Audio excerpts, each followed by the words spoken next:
The Denver Broncos have surprised everyone this season. Nobody really knew what to expect from Nick, but since he was drafted, he's been amazing. The media loves him, and head coach Sean Payton can't stop praising him. In this video, I'll cover everything about the Broncos, what happened at mini camps, and what's going on with the team. Before we dive in, please drop a like and subscribe. Nick was one of the most interesting picks in this year's draft. He has a ton of talent, but no one is sure if he'll be a great NFL player. The Broncos think they got a steal at pick number 12, but they could have probably picked him later since they were the last team that needed a quarterback. However, they didn't want to take that risk, so they picked him early. Nick had an impressive college career, ending his time at Oregon with over 4,500 passing yards and a crazy 45.3 touchdown interception ratio. Everyone knew he was ready for the NFL, but with top QBs like Caleb Williams and Heisman winner Jaden Daniels in the draft, it was hard to predict where Nick would be picked. So far, during the offseason program, the quarterbacks have looked good, and that's crucial. Whether it's Jared Stidham or Nick, both have performed well and done everything the team asked of them. Although good camp performance doesn't always mean in-game success, it's rare for a player to be terrible in camp but become a Hall of Famer later. The saying goes, how you practice is how you play. And as long as the young guys learn from their mistakes, the future looks bright. Here's what Nick said in his opening press conference. It's all just talk. I have to go out there and earn respect. But that's what excites me the most, playing football and competing. I saw the sign on the practice field that says Compete Street, and I think that's the best mindset for practice because it's all about competing to be your best. Now, let's talk about the running backs and receivers around Nick. Having good skill players is crucial for a young QB. Starting with Courtland Sutton, he made a statement at mandatory minicamp this week, saying he wants to stay with the team and has high hopes, even talking about becoming a dynasty. Sutton said, I hope I'm part of the bigger picture. I've been told about the game plan, and I hope to be part of it. I don't think this will be a slow rebuild. We want to win right now, not in 3 or 4 years. If we become a dynasty, I hope I'm part of it. Of course, aside from the dynasty part, this is a common statement from players negotiating with their teams.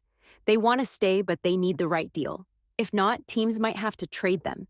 The Broncos already traded Jerry Jeudy to the Cleveland Browns for 2 picks, and the Browns gave Jeudy a big new contract. If things don't work out between Sutton and Denver, he might get traded too.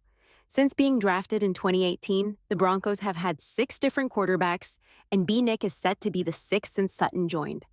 Constant changes can be exhausting for players. Sutton says he believes in the team's choice of Nick, but fans wonder if he really feels that way. Even though Sutton has made some amazing catches, his overall performance could be better, which might be why the Broncos hesitate to offer him a big new contract. As for the other receivers, Josh Reynolds is the 2nd wide receiver on the depth chart. Last season with the Lions, he had 68 yards and 5 touchdowns. He hopes to have a breakout season this year. Marvin is the 3rd receiver and had around 400 yards and 1 touchdown last season. Both are looking to improve their stats. The same goes for tight end Adam Trautman. Moving on to the running backs, Javonte Williams is very talented. Better quarterback play could really help him since defenses wouldn't be able to focus just on stopping him. Last season, he had 774 yards and 3 touchdowns. Behind him is Perrine, who had 238 yards and 1 touchdown. The Broncos have a solid offensive line, strengthened by signing Ben Powers and Mike McGlinchey last offseason. This strong line is a big reason for Javonte's success.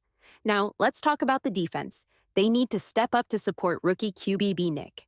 For the first time since 2021, the Broncos defense will have the same players and system. Linebacker Alex Singleton believes this continuity is already paying off. He said, "This is my first time in 5 years having the same defense 2 years in a row. It's night and day how comfortable I feel."